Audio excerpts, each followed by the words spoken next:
میرا نام شہباز مسیح ہے اور میں کرسچن مذہب سے میرا تعلق ہے، اور میں نے دوسری کی کتابیں پڑھا ہے اور یہ حدیث بھی موجود ہے. مجھے حدیث نمبر میرے پاس لکھی ہوئی ہے، یاد نہیں ہے مجھے، کہ آپ کے چاچا دان نے کلمہ نہیں پڑھا. نبی پاک صلی اللہ علیہ وسلم نے آپ کے چاچا جان سے کہا جب وہ مرنے لگے تھے کہ آپ میرے کان میں کلمہ پڑھ لیں تو آپ جنت میں جائیں گے، اگر آپ کلمہ نہیں پڑھیں گے تو آپ جہنم میں جائیں گے. میرا آپ سے یہ سوال ہے، کیا آپ کا سارا خاندان، نبی پاک کے والدین، نبی پاک جب پیدا ہونے والے تھے تو 6 ماہ پہلے آپ کے والد فوت ہو گئے تھے، اور 6 سال بعد آپ کی والدہ، 40 سال بعد آپ کو نبوت ملی ہے. میرا آپ سے یہ سوال ہے کہ کیا نبی پاک کے چاچا جان اور والدین جنت میں جائیں گے یا جہنم میں؟ نہیں یہ سوال ہے نا بیٹا. جی یہ میں نے پڑھا ہے نا بیٹا. بھائی صاحب کا سوال ہے کہ محمد صلی اللہ علیہ وسلم کو نبوت 40 سال میں ملی، ان کے خاندان والے، چاچا جان، ان کی والدہ، ان کے والد کیا جہنم میں جائیں گے یا جنت میں جائیں گے؟ جو تحقیق کرنے کے بعد ہمیں پتہ لگتا ہے، ان کے خاندان والے کوئی بھی ہو، چاہے والد ہو، والدہ ہو، چاچا ہو، چاچی ہو، بہن ہو، بھائی ہو، اگر توحید پہ ہے اور شرک نہیں کرتے تو انشاءاللہ وہ جنت میں جائیں گے.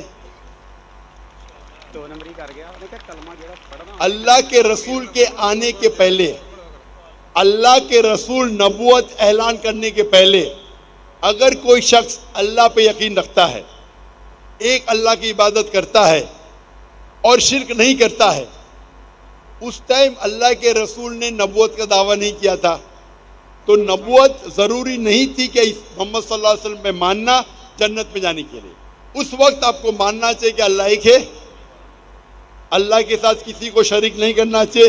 اس وقت کے پیغمبر، اگر وہ دور تھا عیسیٰ علیہ السلام کا تو آپ کو ماننا چاہیے عیسیٰ علیہ السلام پیغمبر ہے. اگر وہ دور تھا موسیٰ علیہ السلام کا تو ماننا چاہیے موسیٰ علیہ السلام پیغمبر ہے. اگر کوئی دوسرا دور تھا، لیکن لازم ہے کہ آپ کو ماننا چاہیے کہ اللہ ایک ہے اور اس کے ساتھ کسی اور کو شریک نہیں کرنا چاہیے. تو آپ کس کی بھی تحقیق کرو، والد، والدہ، بھائی، بہن، جو بھی ہے، آپ نے جو ذکر کیا، تو اگر ان کے رشتہ دار، چاہے والد ہو یا والدہ، چاہے بھائی ہو یا بہن، چاہے چاچا ہو چاچی، کوئی بھی ہو، اگر شرک کرتے ہیں، ایک اللہ کی عبادت نہیں کرتے، تو وہ جنت میں نہیں جائیں گے، جہنم میں جائیں گے.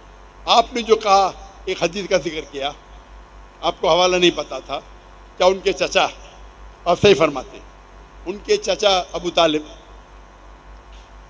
انہوں نے اللہ کے رسول کو پروٹیکٹ کیا، ان کو محفوظ رکھا دشمنوں سے، کیونکہ وہ اپنے قبیلے کے تھے.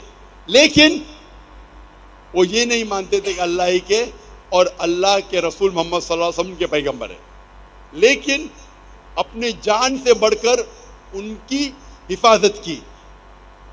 اسی لیے اللہ کے رسول چاہتے تھے کہ ان کے چچا اسلام قبول کرے، لیکن انہوں نے قبول نہیں کیا.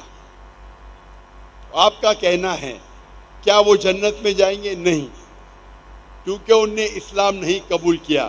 اللہ کے رسول نے اپنے رسالت کا اعلان کر چکے تھے، وہ ان کی حفاظت کیے، ان کی مدد کی، اپنے جان سے بڑھ کر کی. لیکن کیونکہ انہوں نے ایک اللہ اور اللہ کے رسول کو یہ نہیں مانا کہ وہ اللہ کے رسول تھے، اسی لیے وہ جنت میں نہیں جائیں گے. مفسرین یہ کہتے ہیں، محدث یہ کہتے ہیں کہ ان کو سب سے کم دوزخ میں سب سے کم سزا ملے گی. یہ ان کی تشریح ہے.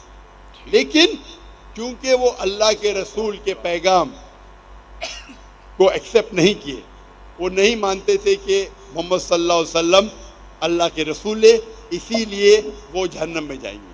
تو رشتہ دار ہونے کی وجہ سے کوئی اللہ کے رسول کے یا کوئی اچھے انسان کے آپ کو جنت نہیں ملیں گی. جنت میں جاننے کے لیے آپ کو ماننا پڑے گا کہ اللہ ایک ہے اور اللہ کے آخری رسول محمد صلی اللہ علیہ وسلم.